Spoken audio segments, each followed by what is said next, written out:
very cheerful morning to my dear student. As we all know that we have started with the T4 syllabus and we are discussing chapter number 17, that is forest.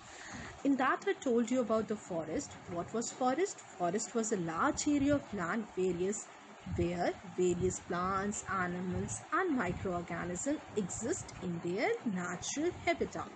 Then we discussed about the description of the forest and we were on the topic uses of the forest. Some of the uses we have discussed like they provide us with many useful products, prevent soil erosion, control floods, provide shelter and protection. Now we will discuss the next uses of the forest, that is it purify air and maintain a balance of oxygen and carbon dioxide. How does it do that? We know that plants purify the air as they release oxygen through the process which is known as photosynthesis, by which the green plants prepare their food in the presence of sunlight, water, and we human beings give out carbon dioxide which plant uses it. And that is the reason only these forests are called as the green lands, because they maintain the balance of oxygen and carbon dioxide in the atmosphere, as the plants give out oxygen which we utilize and we give out carbon dioxide which plant intake. So the balance of these two gases, oxygen and carbon dioxide, is maintained in air. The next use is they check air pollution. As we all know, a number of gases is present in air like carbon dioxide, sulfur, carbon monoxide, which are poisonous too. As we know that the increase in the concentration of carbon dioxide is increasing in the atmosphere, which is leading to global warming, which has led to the increase in the earth's temperature also, which we all are aware about. At the same time, हमें ये भी पता है tree absorb the carbon dioxide for the process of photosynthesis.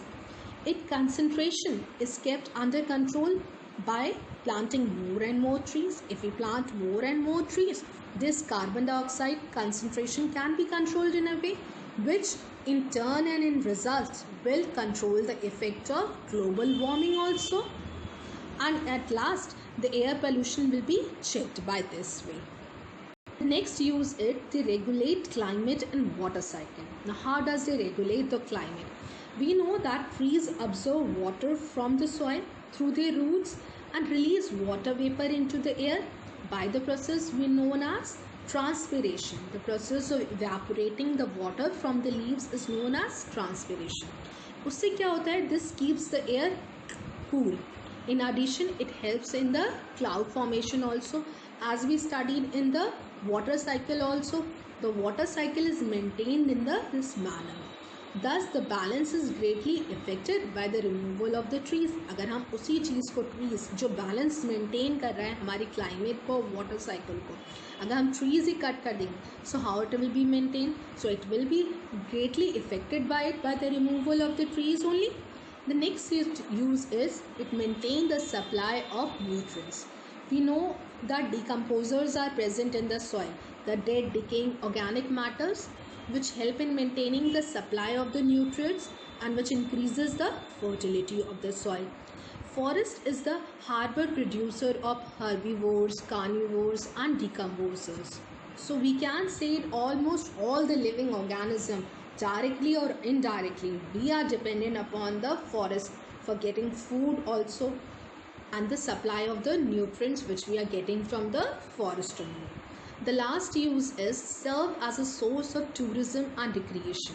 We know that a lot of people are attracted by the forest only. While traveling also, when we pass by a forest, we are attracted by the forest.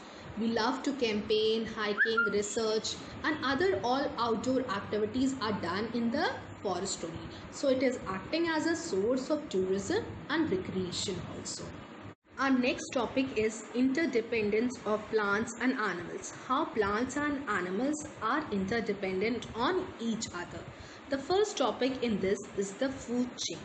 In your 6th class, you must have studied that all the plants and animals are dependent on each other directly or indirectly, whether we take. As we know that green plants are the producers. They are known as autotrophs. Autotrophs are the green plants which prepare their food by the process we all know that photosynthesis.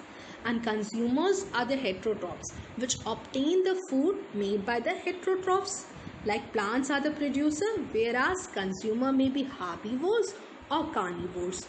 All these animals ultimately depends on the plants only for their food. If there were no plants, herbivores like the deer, the grasshopper will not get food. In turn, carnivores like lion, frog, snake will not get their food also. So we can say all plants and animals are interdependent upon each other. जो इनकी chain होती है, in which one organism eats the another one, that is known as a food chain. So what is a food chain? In which one organism eats another one is called as a food chain. So the process of eating and by being eaten is known as a food chain. So we can say each plant and animals depend on each other also, so as to remain alive also, to maintain their life also they are dependent upon each other. Now we will take an example of a food chain, a very simple example of a food chain. For example, grass is eaten by a grasshopper, which in turn is eaten by the frog eat.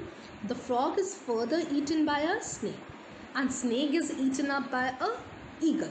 So this food chain can be represented as follows, seen in the diagram. Grass eaten by grasshopper eaten by frog eaten by snake, and snake eaten by eagle. So this is an example of a simple food chain. Many food chains are found in the forest, just this was a simple food chain.